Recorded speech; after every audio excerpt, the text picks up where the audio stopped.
Kamareddy BC డిక్లరేషన్లు 42% రిజర్వేషన్లు పెంచుతామని చెప్పేసి ఆ రోజు ముఖ్యమంత్రి రేవంత్ రెడ్డి గారు అన్నారు.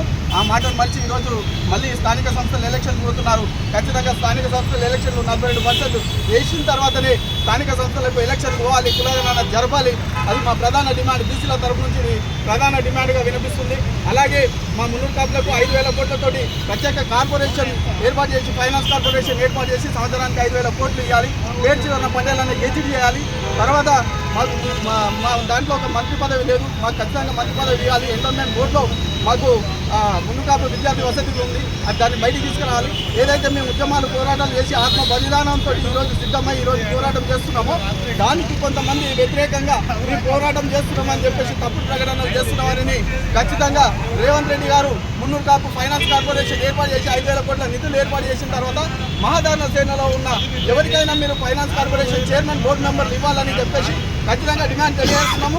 రేపు సెప్టెంబర్ 3వ తేదీ మంగళవారం రోజున ప్రజాభవన్లో భారీ ఎత్తున తెలంగాణ నలుమూల నుంచి ఒక 10,000 అప్లికేషన్స్ ప్రజాభవన్కి మేము అందరం కూడా వచ్చి అక్కడి నుంచి పొద్దున 8 గంటల నుంచి 1 గంట వరకు ఆ అప్లికేషన్ జిల్లాల వ్యాప్తంగా ఎవరు వచ్చినా బయట మేము నిలబడి వాళ్ళకు ఆ వినతి పత్రాలు అందజేస్తాం. ఖచ్చితంగా ఆ వినతి పత్రాలను మీరు ప్రజాభవన్లో ఓటేసిన మాదిరిగా తెలంగాణలో ఉన్న అక్క చెల్లెలు, మహిళలు, ఆడపిల్లలు, మగపిల్లలు అందరూ కూడా, యువకులు, పెద్దలు, చిన్నలు, రిటైర్మెంట్ అయిన ప్రతి ఒక్కరు కూడా ఓటు వేసే విధంగా మన అందరం కూడా మన డిమాండ్లు వినిపించాలని చెప్పేసి సెప్టెంబర్ 3వ తేదీన మంగళవారం పెద్ద ఎత్తున ప్రజాభవన్కి వచ్చి ప్రతి ఒక్కరిని కూడా ఇచ్చే అవకాశం ఉంది. అందరితో మాట్లాడినాం కాబట్టి ఎక్కడ అరెస్టులు లేకుండా మనం శాంతియుతంగా చేసుకుందామని చెప్పేసి మీడియా ముఖంగా తెలియజేస్తున్నాం.